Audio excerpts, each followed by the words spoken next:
എല്ലാം ഞാൻ കഴിച്ചു കേട്ടോ. ഞാൻ എൻ്റെ മാത്രമല്ല, ശ്രീലക്ഷ്മി ഷുഗർ കട്ട് ആയതുകൊണ്ട് തന്നെ അവൾ കഴിക്കില്ല, അവളുടെയും കൂടി ഞാനാണ് കഴിച്ചത്. എനിക്കിഷ്ടമായി. അങ്ങനെ പിന്നെ കുറച്ച് നേരം കഴിഞ്ഞ് ചായ ആയി വരണുള്ളൂല്ലോ. അങ്ങനെ ഞാൻ ചായക്ക് വേണ്ടിയിട്ട് വെയിറ്റ് ചെയ്തുകൊണ്ടിരിക്കുകയാണ് കേട്ടോ.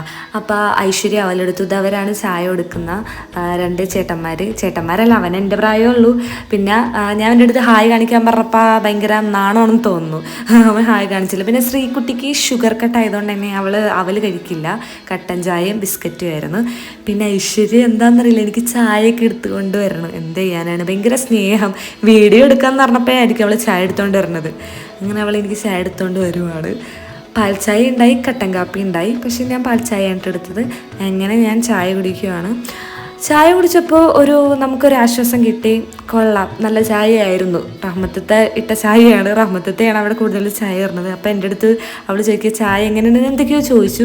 പിന്നെ ഞങ്ങൾ അങ്ങനെ വിശേഷം പറഞ്ഞു. പിന്നെ ഇതാണ് ധന്യ. പിന്നെ അതിൻ്റെ അപ്പുറത്തേക്കും ധന്യ വന്നു.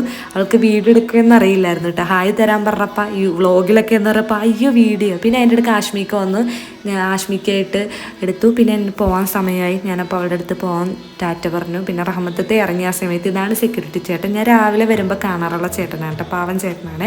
അങ്ങനെ ചേട്ടൻ എനിക്ക് വാതിൽ തുറന്നു തന്നു. പുറത്തേക്ക് ഇറങ്ങിയപ്പോൾ എന്തൊരാശ്വാസം, തിരിച്ച് വീട്ടിലേക്ക് പോവാമല്ലോ. അപ്പോൾ ഇത്ര ഉള്ളൂ കേട്ടോ ഇന്നത്തെ എൻ്റെ ദിവസം. അപ്പോൾ ഇവിടെ